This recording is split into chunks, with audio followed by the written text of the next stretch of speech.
Hi, this is Faye Sykes with Social Security Benefit Planners, and we are here to help you retire better. Today, we're going to talk about can you redo Social Security? And what I mean by that is once you've elected to take it, can you go back? Can you switch it? Can you delay it?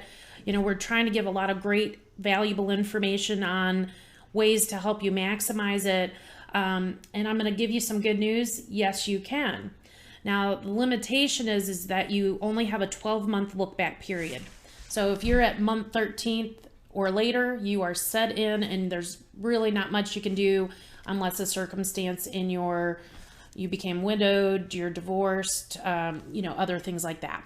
But what we're going to focus on today is, so let's say that you are at month 3 or month 8 or what have you, and all of a sudden you have been enlightened with valuable information, and you're like, hey, I have longevity in my family. I don't have enough resources. I'm continuing to work. What can I do? So the way that this works is that Social Security, you let them know right away, like, hey, I want you to stop my payments. And here's the kind of the sad part of it is that you have to pay back any money that they gave you. So let's just use easy math. If they gave you $2,000 a month for 6 months, that basically means you've got to pay that 6 months worth of $2,000 or $12,000 back. The really cool thing about this is that you can delay it. So almost 50% of Americans elect to take Social Security at age 62. So unless you do not have, if you don't have good longevity in your family, you have more money than God, you don't really care, what have you. But most people are really missing out on a lot of benefits that they've earned, over the years through paying through FICA and all of that. What I really want to also get across is to the higher breadwinner in your family.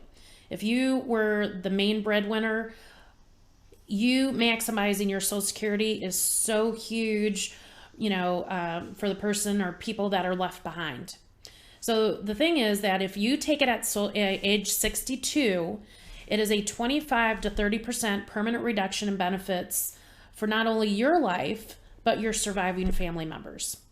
So it's like, hey, job, I'm going to take a permanent pay cut in my job for 30%. I don't really recommend it. In some cases, it makes sense, but for most people, delaying makes a huge difference. So the other piece of this is that, you have the cost of living increase. So the average since this has started has been about 2.5%. It is not a static 2.5%. That'll vary every year.